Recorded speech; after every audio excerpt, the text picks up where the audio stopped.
نحمده ونصلي ونسلم على رسوله الكريم اما بعد فاعوذ بالله من الشيطان الرجيم بسم الله الرحمن الرحيم قال الله تعالى في القرآن الكريم يا أيها الذين آمنوا كتب عليكم الصيام كما كتب على الذين من قبلكم لعلكم تتقون صدق اللہ العظیم۔ قابل احترام بزرگوں اور دوستوں، آج ماہ رمضان المبارک کا پہلا جمعہ شریف ہے۔ اللہ تعالیٰ اس دن کی برکات سے ہم سب کو مستفیض فرمائے۔ اللہ رب العالمین نے قرآن پاک میں اہل ایمان پر روزے کی فرضیت کا تذکرہ سورہ بقرہ میں فرمایا۔ روزے اہل ایمان پر سن 2 ہجری میں فرض ہوئے تھے۔ شعبان المعظم کی 10 تاریخ تھی۔ 10 شعبان کو یہ آیت کریمہ قرآن پاک کی جبریل امین لے کر حضور رحمت عالم صلی اللہ علیہ وسلم کی بارگاہ میں حاضر ہوئے تھے۔ یا ایھا الذین آمنوا کتب علیکم الصیام، یعنی رمضان سے 20 دن پہلے یہ آیت آ گئی تھی، لیکن سرکار دو عالم صلی اللہ علیہ وسلم آپ نے رمضان سے 1 دن پہلے جمعہ کے خطبہ میں اپنے صحابہ کرام کے سامنے اس بات کا اعلان کیا۔ حضرت سلیمان فارسی رضی اللہ تعالیٰ عنہ حدیث پاک کے راوی ہیں، ایک طویل حدیث مبارکہ ہے۔ حضرت سلیمان فرماتے ہیں کہ سرکار نے ہم کو خطاب کرتے ہوئے فرمایا کہ تحقیق تم پر ایک رحمت والا، برکت والا اور مغفرت والا مہینہ آ گیا ہے، جس کا پہلا عشرہ عشرہ رحمت ہے، دوسرا عشرہ مغفرت ہے اور تیسرا عشرہ جہنم سے نجات کا عشرہ ہے۔ اس مہینے کے دن کے روزے اللہ نے تم پر فرض کیے ہیں اور رات کا قیام اللہ نے تمہارے لیے مسنون قرار دیا ہے۔ اس مہینے میں بندہ مومن کے ہر نیک عمل اس کو اللہ تعالیٰ کئی گنا بڑھا کر اس کا اجر عطا فرماتے ہیں۔ لہٰذا تم میں سے جو بندہ بھی رمضان کا مہینہ اپنی زندگی میں پائے، اس کو چاہیے کہ وہ رمضان کے مہینے کی عزت و قدر کرے اور رمضان کے روزے رکھے۔ حضرت ابو ہریرہ رضی اللہ تعالی عنہ حدیث مبارکہ کے راوی ہیں، فرماتے ہیں قال رسول اللہ صلی اللہ علیہ وسلم اذا دخل شہر رمضان فتحت ابواب السماء۔ حضرت ابو ہریرہ فرماتے ہیں سرکار نے ارشاد فرمایا جب رمضان کا مہینہ شروع ہوتا ہے تو اللہ تعالیٰ آسمان کے دروازے کھول دیتے ہیں۔ وفی روایت فتحت ابواب الجنہ، جنت کے دروازے کھول دیے جاتے ہیں۔ وغلقت ابواب جہنم، اور جہنم کے دروازے بند کر دیے جاتے ہیں۔ وسلسلت الشیاطین، اور تمام شیطانوں کو جکڑ دیا جاتا ہے۔ تو گویا اہل ایمان کے لیے یہ مہینہ نیکیوں کا اور نیکی کرنے کا مہینہ ہے کہ اس مہینے میں کسی نیکی کی انسان کو آڑ نہیں ہوتی ہے۔ انسان کا جو کھلا دشمن ہے شیطان، وہ قید کر دیا گیا ہے اور اس کو جکڑ دیا گیا ہے۔ جہنم کو بند کر کے جنت کے دروازے کھول کر بندے مومن کو اس بات کی بشارت دی گئی ہے کہ اے بندہ مومن، اب تو جتنی چاہے عبادت کر اور چاہے جتنی نیکی کر، تیرا ہر نیک عمل اللہ کی بارگاہ میں قابل قبول ہوگا۔ ابو ہریرہ رضی اللہ تعالیٰ عنہ سرکار کے صحابی ہیں، فرماتے ہیں رسول سرکار دو عالم صلی اللہ علیہ وسلم نے ارشاد فرمایا قال اللہ تعالی کل عمل ابن آدم لہو الا الصیام۔ سرکار فرماتے ہیں اللہ پاک ارشاد فرماتے ہیں کہ ابن آدم کا ہر کام اس کے لیے ہے مگر جو روزہ ہے وہ میرے لیے رکھتا ہے۔ فَإِنَّهُ لِي وَأَنَا أَجْزِي بِهِ، وہ میرے لیے ہے اور میں ہی اس کی جزا دوں گا۔ وَالصِّيَامُ جُنَّةٌ، سرکار فرماتے ہیں اللہ پاک ارشاد فرماتے ہیں کہ جو روزہ ہے یہ ایک ڈھال ہے۔ پہلے جب جنگیں ہوتی تھی تلوار کے ساتھ، زور بازو کے ساتھ، تو جو مجاہد ہوتا تھا، جو جنگجو ہوتا تھا، وہ دائیں ہاتھ میں تلوار پکڑتا تھا اور بائیں ہاتھ میں ایک توے کی مانند ایک ڈھال ہوتی تھی۔ وہ اگلے بندے کی وار کو روکنے کے لیے، تیر کو، تلوار کو روکنے کے لیے، اپنی سیفٹی کے لیے وہ مجاہد استعمال کرتے تھے۔ فرمایا جیسے وہ ڈھال بندے کو دشمن کے حملے سے بچاتی ہے، ایسے ہی روزہ بندے کو شیطان کے حملے سے بچا لیتا ہے۔ وَإِذَا كَانَ يَوْمُ صَوْمِ أَحَدِكُمْ، فرمایا سرکار نے جب تم میں سے کسی بندے کا روزہ ہو، فَلَا يَرْفُثْ وَلَا يَسْخَبْ، تو نہ تو وہ فوش کلامی کرے اور نہ ہی وہ جھگڑا کرے، یعنی روزہ رکھ کر پھر جھوٹ نہیں بولنا، روزہ رکھ کر پھر گالی گلوچ نہیں کرنا، روزہ رکھ کر پھر آپ نے چغلی نہیں اٹھانی، روزہ رکھ کر آپ نے غیبت نہیں کرنی، منہ سے برا کلام نہیں نکالنا، اور نہ ہی کسی کے ساتھ لڑائی جھگڑا کرنا ہے۔ فَإِن صَابَهُ أَحَدٌ أَوْ قَاتَلَهُ فَلْيَقُلْ إِنِّي امْرَؤٌ صَائِمٌ، سرکار فرماتے ہیں اگر اسے روزہ دار کو کوئی گالی دے یا اس کے ساتھ کوئی لڑائی جھگڑا کرے تو وہ یہ کہہ دے کہ میں روزے سے ہوں، یعنی روزہ دار کو اگر کوئی بندہ گالی دیتا ہے تو پھر جواباً روزہ دار کے لیے یہ لازم نہیں ہے کہ وہ جواباً اس کو گالی دے، یا ایک کے بجائے 10 گالیاں دے، یا اس کے ساتھ کوئی لڑائی جھگڑا کرتا ہے تو وہ اس سے لڑائی جھگڑا کرے۔ فرمایا جب کوئی بندہ روزہ دار ہو تو نہ وہ فوش کلام کرے اور نہ ہی کسی کے ساتھ لڑائی جھگڑا کرے۔ اگر اس بندے کو کوئی بندہ گالی دیتا ہے، برا بلا کہتا ہے یا جھگڑا کرتا ہے تو اس روزہ دار کو چاہیے کہ وہ کہے کہ بھائی میں روزے سے ہوں، میں نہ تو تم کو برا بولوں گا اور نہ تم سے لڑائی جھگڑا کروں گا۔ والذی نفس محمد بیدہ، حضور فرماتے ہیں اس اللہ کی قسم ہے جس اللہ کے قبضے قدرت میں مجھ محمد کی جان ہے، لخلوف فم الصائم اطیب عند اللہ من ریح المسک، جو روزہ دار کے منہ سے بو آتی ہے اللہ کے نزدیک وہ کستوری سے زیادہ پیاری ہے۔ للصائم فرحتان یفرحہما، فرمایا روزہ دار کے لیے 2 خوشیاں ہوتی ہیں جو اس کو بہت زیادہ خوش کرتی ہیں، اذا افطر فارحا و اذا لقی ربہ فارحا بصومہ، فرمایا ایک فرحت افطار اور ایک فرحت دیدار۔ فرمایا ایک تو جب دن بھر کا وہ روزہ رکھ کر شام کو اللہ کی نعمتیں اپنے سامنے پاتا ہے اور پانی کا گھونٹ اپنے حلق سے نیچے کرتا ہے تو ایسے محسوس اس کو ہوتا ہے کہ دوبارہ زندگی لوٹ آئی ہے، اللہ کی نعمتیں کھاتا ہے، پیٹ بھرتا ہے، اس کا دل خوش ہوتا ہے کہ میں نے اللہ کی حلال نعمتیں دوبارہ تناول کی ہیں یا ان کو میں نے استعمال کیا ہے۔ تو افطاری کے وقت روزہ دار کو ایک خوشی نصیب ہوتی ہے۔ فرمایا پہلی خوشی تو یہ ہے، اور دوسری خوشی یہ ہوگی کہ روزے کی بدولت کل اللہ تعالیٰ بندے کو بلا حجاب اپنا دیدار نصیب فرمائے گا۔ فرمایا روزہ دار کے یہ 2 خوشیاں ہیں جو اس کو بہت زیادہ خوش کریں گی۔ ایک خوشی تو افطاری کے وقت ہے، وَإِذَا لَقِيَ رَبَّهُ فَارِحًا بِصَوْمِهِ، اور دوسری خوشی اس کو اس دن نصیب ہوگی اپنے روزے کی وجہ سے جس دن وہ اپنے رب کا دیدار کرے گا۔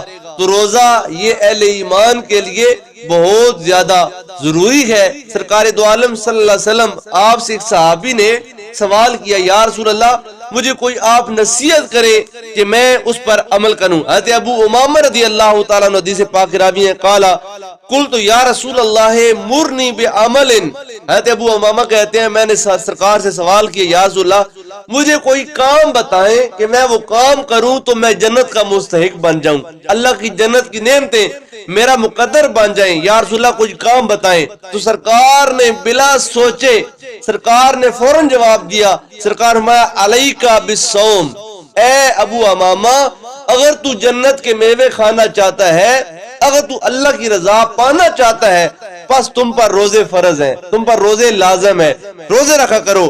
فَإِنَّهُ لَا عِدْلَ لَهُ، کیوں؟ فرمایا روزے کا کوئی بدل نہیں ہے، روزے کا کوئی ہم پلہ نہیں ہے، روزے کا کوئی اور برابر نہیں ہے، جو عبادت روزے کی ہے فرمایا اس کی اور کوئی مماثل نہیں ہے، فرمایا لا عدل لہ، اس کا کوئی مماثل نہیں ہے، لہذا تو روزے رکھا کر، تو روزے رکھے گا تو اللہ بھی راضی ہوگا، اللہ کا محبوب بھی راضی ہوگا۔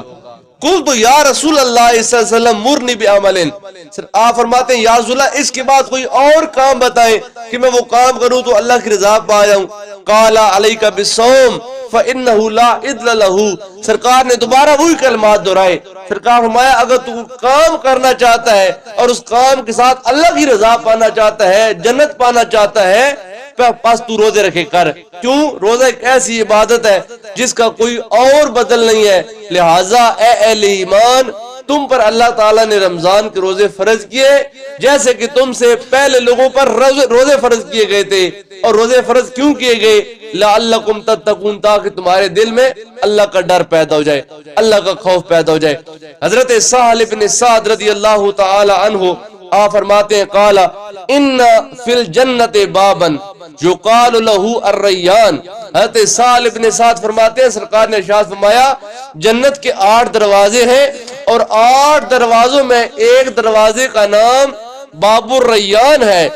یدخل منہ الصائمون یوم القیامہ، اس دروازے سے کل قیامت والے دن بس ایک ہی گروہ گزرے گا، وہ گروہ جو دنیا میں رہ کر رمضان کے روزے رکھا کرتا تھا، رمضان کے جو روزے رکھتا تھا اسی سے وہ گزرے گا. لا يدخل منہ احد غیرہم، روزے دار کے سوا کسی اور کو وہاں سے گزرنے کی اجازت نہیں ہوگی. یقال این الصائمون، جب قیامت کا دن ہوگا تو فرشتے اس دروازے کے پاس کھڑے ہو کر ندا دیں گے، اعلان کریں گے، اناؤنسمنٹ ہوگی کیا؟ این الصائمون، روزہ دار کہاں ہیں؟ روزے دار جنہوں نے دنیا میں روزے رکھے وہ کدھر ہیں؟ فیقومون، پس روزے دار کھڑے ہو جائیں گے. لا يدخل منہ احد غیرہم، سوائے روزہ داروں کے وہاں اس دروازے سے کسی اور کو گزرنے نہیں دیا جائے گا. آپ لوگ ایئرپورٹ گئے ہوں گے، ایئرپورٹ کے اوپر ایئرپورٹ تک اندر جانے کے لیے 2 راستے ہوتے ہیں، ایک اکانومی ہوتا ہے، ایک بزنس کلاس راستہ ہوتا ہے. اکانومی وہ ہوتا ہے جس میں سے ہر بندہ گزرتا ہے، ایک لمبی لائن لگی ہوتی ہے، لوگوں کو اپنی باری کا انتظار کرنا پڑتا ہے اور جب باری آتی ہے تب اس کو وہاں سے گزرنا ہوتا ہے. ایک وی آئی پیز لوگ ہوتے ہیں جن کو جلدی جانا ہوتا ہے، ان کو وہاں اکانومی جب وہ راستے سے نہیں گزارا جاتا بلکہ بزنس کا راستے سے گزارا جاتا ہے. ایک علیحدہ گیٹ ہوتا ہے وی آئی پیز کا کہ وہاں سے اس کو جلدی گزار کر جہاز تک پہنچا دیا جاتا ہے. ایسی کل قیامت والے دن جو دنیا میں روزہ رکھیں گے اللہ فرمائے گا تم کو لائن میں کھڑے ہونے کی ضرورت نہیں ہے، ادھر آ جاؤ، تمہارے لیے یہ وی آئی پی راستہ ہم نے باب الریان بنا دیا ہے، تم اس دروازے سے گزرو، بس تم گزرتے جاؤ گے، آگے جنت کے انعامات تمہارا استقبال کریں گے. فرمایا فیقومون لا يدخل منہ احد غیرہم، پس اس دروازے سے کسی اور کو گزرنے نہیں دیا جائے گا سوائے روزہ دار کے، پس روزہ دار اس دروازے سے گزریں گے. فَإِذَا دَخَلُوا أُغْلِقَ، سرکار فرماتے ہیں جب سارے روزہ دار دنیا کے جتنے مسلمان روزہ دار ہوں گے، جب سارے روزہ دار اس دروازے سے گزر جائیں گے، اغلق، اس دروازے کو لاک کر دیا جائے گا، بند کر دیا جائے گا. فَلَمْ يَدْخُلْ مِنْهُ أَحَدٌ، اس کے بعد کسی اور کو وہاں سے گزرنے کی اجازت نہیں ہوگی. تو یہ روزہ دار کے لیے ایک اللہ تعالیٰ کی طرف سے بہت بڑا انعام ہے کہ جنت کے 8 دروازوں میں سے ایک دروازہ اسپیشل ان کے لیے بنایا گیا ہے. اے اہل ایمان، تم دنیا میں ماہ رمضان کی عزت کرو، ماہ رمضان کی قدر کرو، ماہ رمضان کے روزے رکھو. اب دیکھیں رمضان کا مہینہ اور موسم کس طرح کا سہانا بن گیا اللہ نے اپنے بندوں پر کہ جب وہ رحمت کی بارش نازل کر دی اور وہ جو موسم کی حدت اور گرمی اور شدت تھی اس کو کم کر کے اہل ایمان روزہ داروں کے لیے جب وہ آسانی پیدا کر دی ہے. تو اس ماہ مبارک کو جب وہ اپنے اوپر اللہ کا ایک انعام سمجھتے ہوئے اس کی قدر کریں، اس کو جب وہ ضائع نہ کریں، اس کی عبادات میں جب وہ اپنے آپ کو لگائیں، نماز ادا کریں، نماز تراویح ادا کریں، قرآن پاک کی کثرت کے ساتھ تلاوت کریں، درود پاک پڑھیں، تسبیحات و اذکار کا ورد کریں. جو بندے زکوٰۃ دیتے ہیں ماہ رمضان میں وہ زکوٰۃ دینے میں کنجوسی نہ کریں، ہر نیکی کی کام میں سبقت لے جائیں. جتنی بھی نیکی کی کام تم اس ماہ مبارک میں کر سکتے ہو کر لو، کیونکہ اس ماہ مبارک میں جو بھاؤ ہے وہ بہت بڑا لگایا جاتا ہے. تھوڑی سی نیکی اجر بہت زیادہ دیا جاتا ہے، تھوڑا سا کام اس کا انعام بہت زیادہ دیا جاتا ہے. تم ایک نفل ادا کرتے ہو، عام مہینے میں ایک نفل ہی گنا جاتا ہے، لیکن جب تم اس مہینے میں ایک نفل ادا کرتے ہو اللہ اس کو تمہارے کھاتے میں فرض لکھتا ہے. تم ایک فرض ادا کرتے ہو اللہ پاک اس کو 70 فرضوں کے برابر لکھ دیتا ہے، ہر نیکی کا اجر. سرکار نے فرمایا جو بندہ کسی روزہ دار کا روزہ افطار کراتا ہے اللہ تعالیٰ اس بندے کے گناہ بھی معاف کرتا ہے، اس پر جہنم کی آگ بھی حرام کرتا ہے، اس کو اور اس کے آل خانہ کو اللہ تعالیٰ دنیا کی مصائب سے تکلیفوں سے بچا کر رکھتا ہے۔ صحابہ کرام کہتے ہیں یا رسول اللہ ہم تو اتنی وسعت نہیں رکھتے، اتنے ہم امیر نہیں ہیں کہ ہم اس غربت کی زندگی میں اتنا لمبا چوڑا اہتمام کر کے لوگوں کا روزہ افطار کرائیں۔ آج کل تو جب افطار پارٹیز ہو رہی ہیں بڑے بڑے اہتمام اور انسلام ہوتے ہیں، لیکن وہ صحابہ جو غربت و افلاس کے دور میں رہتے ہیں جب اتنا بڑا انعام سنا، بندے کے گناہ بھی معاف ہو جائے، جہنم کی آگ بھی حرام ہو جائے، وہ بندہ اور اس کا پورا خاندان دنیا کے مصائب سے، بیماریوں سے، ایکسیڈنٹ سے، تکالیف سے محفوظ رہے، اور یہ کام اس وہ تمام مصیبت کے سامنے دیوار بن جائے۔ صحابہ کرام نے اتنا بڑا انعام سنا تو سرکار کے سامنے سوال کرتے ہیں یا رسول اللہ ہم اتنا بڑا جب وہ انتظام و انصرام نہیں کر سکتے ہیں، یا رسول اللہ پھر ہم یہ اجر کیسے پائیں گے؟ حضور پاک صلی اللہ علیہ وسلم فرمایا ضروری نہیں ہے کہ تم شام کے وقت ایک لمبا چوڑا دسترخوان سجاؤ، وہاں پر طرح طرح کے اللہ تعالیٰ کے انعام ہو، طرح طرح کے فروٹ ہو، طرح طرح کی ڈش ہو۔ فرمایا نہیں، تم کسی بندے کا آدھی کھجور کے ساتھ روزہ افطار کراؤ، ایک گھونٹ پانی کے ساتھ روزہ افطار کراؤ۔ اگر فرمایا یعنی کہ فرمایا کہ ایک گھونٹ کچا دودھ، جس کو ہم کچی بولتے ہیں، دودھ میں پانی ڈالا جاتا ہے، دودھ پتلا ہو جاتا ہے، فرمایا ایک جو گھونٹ کچی کے ساتھ یا لسی کے ساتھ یا پانی کے ساتھ، ایک گھونٹ کے ساتھ جب کوئی بندہ کسی مسلمان کا روزہ افطار کراتا ہے اللہ اس کو یہ سارے انعام عطا فرما دیتا ہے۔ تو یہ مہینہ ہمارے لیے اللہ کی رحمت کا مہینہ ہے، مغفرت کا مہینہ ہے۔ وقت ہو چکا ہے، اس ماہ مبارک کو ضائع مت کریں، اس ماہ مبارک میں کثرت سے اللہ تعالیٰ کی عبادت کرنے کی کوشش کریں، اللہ کے گھر کو آباد کریں، اپنے گھروں کو آباد کریں، صبح جلدی اٹھا کریں، سحری کیا کریں، دن کو اپنے گھر میں آگ چولہا نہ جلایا کریں۔ روزہ رکھنا یا نہ رکھنا ایک الگ معاملہ ہے، لیکن سحری نہ کرنا ایک الگ جب وبال ہے، دن کو کھانا پکانا ایک الگ وبال ہے۔ حضور رحمت عالم صلی اللہ علیہ وسلم آپ نے فرمایا تسحروا فإن فی السحور برکۃ، فرمایا سحری کھایا کرو کیونکہ اللہ پاک نے سحری کے کھانے میں بہت زیادہ برکت رکھی ہے، اور اللہ کے فرشتے ان بندوں کے لیے استغفار کرتے ہیں جو صبح اٹھ کر اللہ کی رضا کے لیے سحری کا کھانا کھاتے ہیں۔ لہٰذا صبح سویرے اٹھا کریں، سحری کھائیں۔ رمضان کا مہینہ ہے، لوگ جلدی اٹھ جاتے ہیں تو اس وقت سحری کے وقت چونکہ تہجد کا وقت ہوتا ہے، کم از کم 2 رکعت نماز نفل تہجد کے اپنے گھر میں ادا کیا کریں۔ تہجد کر کے پھر اس کے بعد آپ سحری تناول کریں، قرآن پاک کی تلاوت کریں، پھر فجر کی نماز با جماعت ادا کریں، تو پھر یہ سونے پہ سہاگا ہو جائے گا۔ اللہ پاک کی بارگاہ میں دعا ہے اللہ پاک ہم سب کو اس ماہ مبارک کی اہمیت کو سمجھنے کی توفیق عطا فرمائے، اس ماہ مبارک کو اللہ پاک ضائع کرنے کے وبال سے ہم سب کو محفوظ رکھے، اور جو ہم ناقص عبادات چھوٹی موٹی کرتے ہیں اللہ قبول فرما کر ہم سب کی بخشش اور نجات کا ذریعہ بنائے۔ آمین وآخر دعوانا ان الحمد للہ رب العالمین۔